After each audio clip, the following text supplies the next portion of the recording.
Torre, oh. Torre, oh.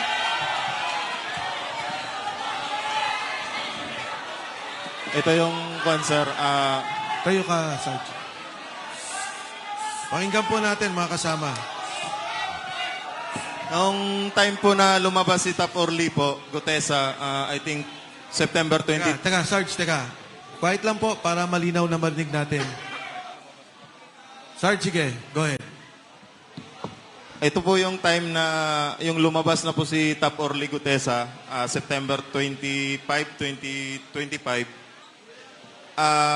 Inumpisahan na kaming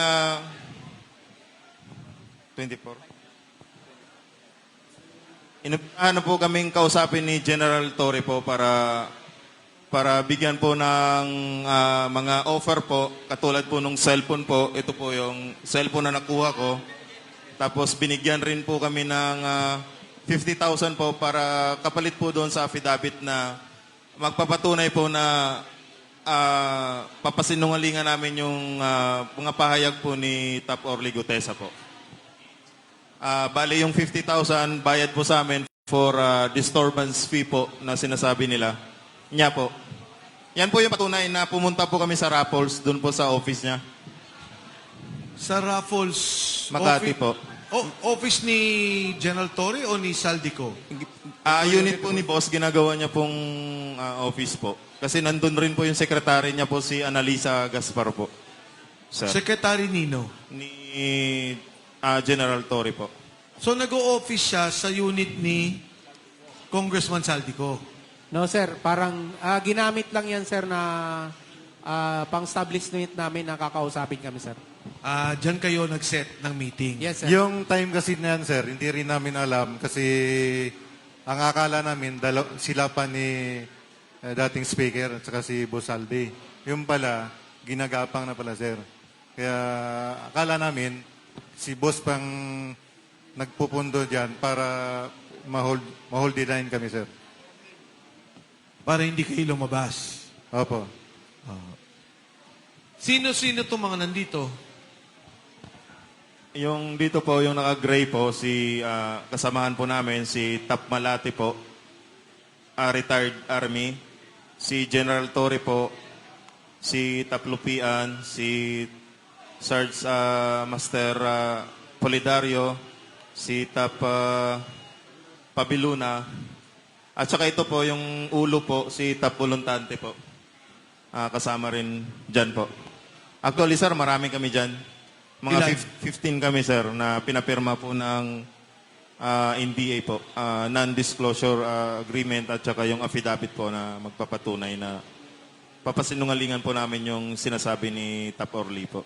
So, nagkaroon kayo ng isa lang na affidavit para sabihin nagsisinungaling si Orly Gutesa. Individual. Individual yun, sir. Kaya nga, individual affidavit, pero yung affidavit, ang sinasabi lang, nagsisinungaling si Orly Gutesa. Tama? Opo, sir, tama. Tama po, sir. Tama. Okay. Matanong ko lang, bakit ang posing nyo nakaganyan? Yan yung time na inaamon niya si, sir, baste ng boxing. Kaya ganyan ang posing nyo. Oh, yes, sir. Next.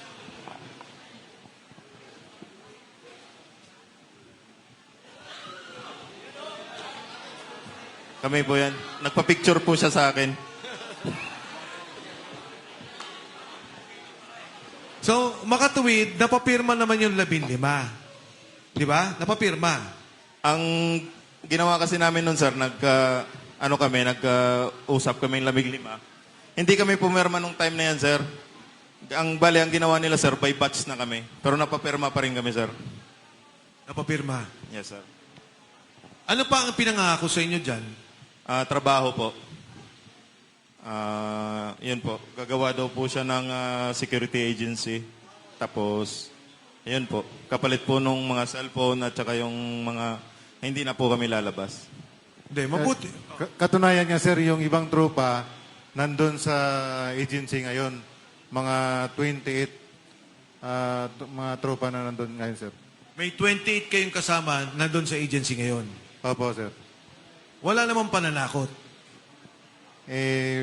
Yun, kasama. Hindi naman masabing pananakot siguro, sir, kasi parang doon na pinangakuan ng trabaho, saka hindi na magsalita. Ganun, sir. Sarge, go ahead.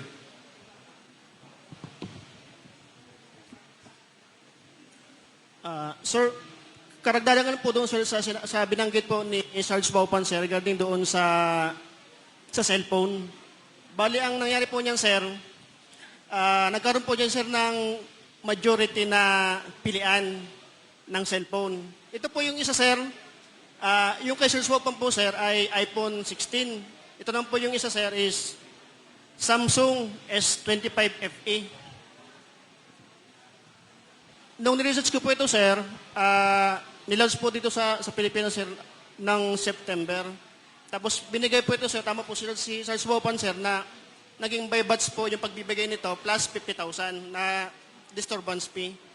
So, ang binigay ko po doon sa kanila, sir, ay yung hindi yung luma, kundi yung bago kong binili, sir, na cellphone.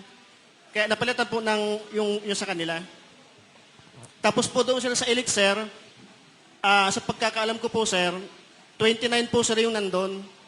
Bali, nakapasok po kami doon ni Sir Sinesa, sir, nung December 19 until hanggang March 15, sir. Andun pa po sir yung iba, sir, na mga kasama namin. Sa tingin nyo, kung ipapatawag yung mga kasama ninyo, mapapatotohanan lahat ng sinasabi nyo ngayon? Yes, sir. Basta may pasumpi na, sir. Sarge. May tumawag po sa akin, sir, yung kabats ko na dating pinakasok ko, sir, sa Elite. Tumagal po sa sir doon ng mga 1 week lang ata, sir.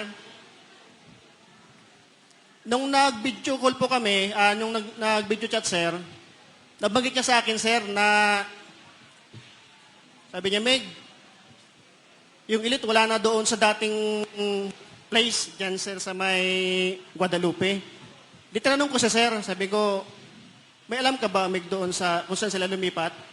Sabi niya, pagkaalam niya, sir, dito daw po sa may bagong kapitolyo ng Pasig, sir, lumipat yung Elite, sir. Okay. Meron pa ba? Balikan ko lang ha. Pakiulit nga yung dun sa Land Bank at saka BDO para lang ma-record natin yung mga withdrawal kasi importante ho yun, magagamit later on ng as part of evidence. Okay, go ahead, Sarge. Yes, sir. Totoo po yan.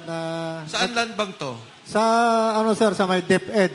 Diyan sa may Dito lang. San Miguel Avenue, sir. Then, Pasig. yes, sir, Pasig. Then yung BDO, sir, diyan sa may Alpaland Building, diyan sa BGC. Malapit po sa St. Luke's. Okay. Then yung PBCom, sir, diyan po sa may Meralco, San Miguel Avenue, sir, yung PBCom. Yung Land Bank, sir, sa Meralco Avenue. Minimum na withdrawal dito, isa, dalawang maleta. Dalawa, sir, ang pinaka, dyan, sir, dalawang Pinakababa. maleta. Yes, sir. Pag pumunta kayo doon, nakukuha nyo na yung perang buo o paano? Sa experience ko, sir, na nung pumunta kami, sir, dyan sa Land Bank, papasok kami doon, sir, sa pick up na lang, sir. Bali, pumapasok kami doon mismo, sir, sa loob ng DepEd. Then, doon mismo sa likod ng Land Bank, sir. Doon, sir, nilalabas yung pera. Meron din po, sir, doon mismo, sir, sa harap. Pag nilabas, nakabaleta na o paano? Nakamaleta na po yun, sir. Minamaleta ng Land Bank?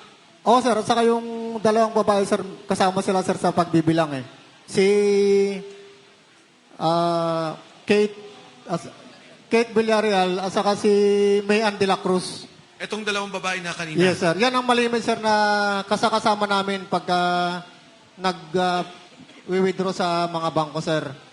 Minsan, sir, may nangyari na ihatid namin sila doon sa mga bangko. May dala na kami, sir, na maleta. Then, tatawagan na lang kami, sir, pagka pipick upin na. Ganon, sir, yung kalakaran, sir. Sarge? Yes, sir. Yes, sir. Na-experience ko po yan tatlong beses po sa PBCom po, San Miguel Avenue, dito po sa may Pasig. nakapag-withdraw po kami ng 2 maleta.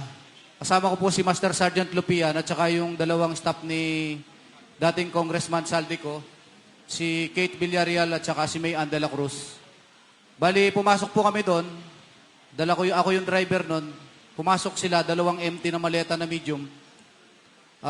Nag-withdraw po sila doon sa PBCom dito sa San Miguel Avenue. Paglabas po, puno na yung pera. Puno na Yung maleta. Yung maleta ng pera. So ito, dala nyo na yung maleta. Dala namin yung maleta, sir, empty yun. Yung sinasabi kasi ni Sarge, dumarating kayo, may maleta na rin, kasama na. Tama ba? Pakiulit, sir. Pag pumunta kayong land bank ka mo, paglabas ninyo, ay pag-withdraw ninyo, may maleta, o may dala kayong walang laman. May dala kami, sir, na walang laman, sir. Then Okay. paglabas, Puno na. dala na namin, sir, yung maleta na may lamang pera. Ang lahat ng loading sa likod ng bangko. O at least may secret Sa likod, entrance. sir, ng bangko. Kasi hindi pwede dun sa San Miguel Avenue doon sa harapan mismo. Harapan. Okay. Tapos na-experience ko rin sa, sir, sa may land bank, malapit dito sa DepEd mismo ng, Meralco Avenue. Oh, dyan. 2 maleta rin yun, sir. Isang large, medium. Kasama ko rin si May Ann de la Cruz tsaka Kate Villarreal.